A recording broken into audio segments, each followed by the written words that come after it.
This program uses animations to illustrate concepts of ecology. Deserts, the driest places on Earth. Large sand dune. At first glance, they may appear lifeless and unforgiving, but a closer look reveals something unexpected. Here, in this fascinating environment, is a world filled with life. Title: A Living Desert. Canyonlands Ecology. Now Rangers Lauren Carmona, then Cadence Cook. Canyonlands is very much a desert. People come out here and they're like, what could possibly live here?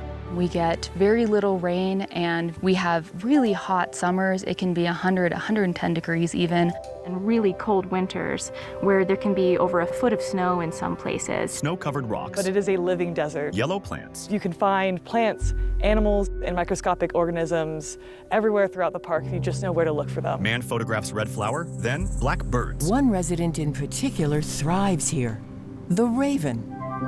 Ravens sport a black feather outfit every single day.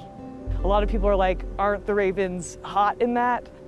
Black is actually an advantage here in the desert. Animation of ravens' cooling behavior. Their black feathers absorb heat from the sun, but it keeps it on the outside of their feathers. So when they take flight or they just sort of jostle, they're able to use the wind to move that heat off of them instead of the heat moving towards their skin.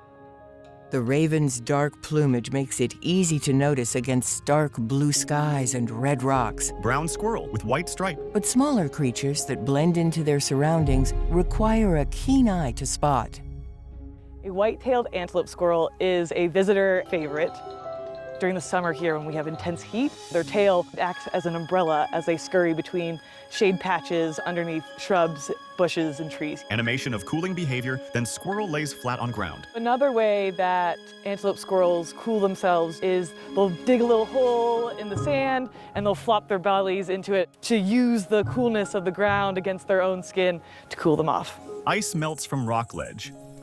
When rain and snow do come to the desert, there are many surprising ways that life takes advantage of this transient moisture. Pool of water. Now, Ranger Ava gets. One of my favorite adaptation stories out here involves the Utah juniper tree. They can actually pull water from different branches to keep the main part of the tree alive. They don't want to carry that extra weight or give water to these extra branches, so they kill off these extremities to survive. Dry indentations in tan rock. Desert potholes are depressions in the rock that appear lifeless when they are dry. Now water-filled. But after it rains, they can burst into life. Many different types of invertebrates and microscopic organisms will actually lay their eggs in these potholes and can wait years for rains to come. Animation shows microscopic view of eggs enlarging after rain. And then once the rain comes, boom, we have an explosion of life.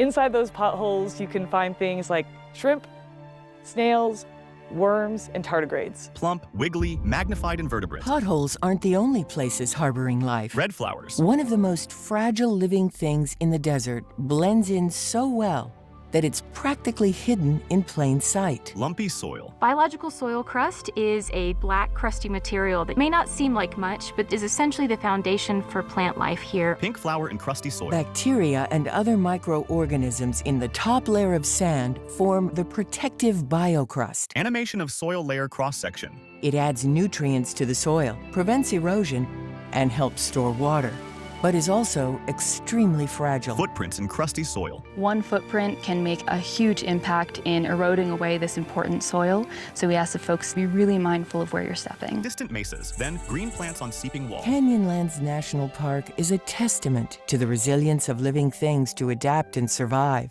even in the most challenging environments. Ant colony on mound. But it's a fragile balance of life, worthy of our ongoing protection and care. Sunlit rock formations. A big part of the mission of the National Park Service is to take care of these places, not just for us, but for everybody who comes after us. People in the park.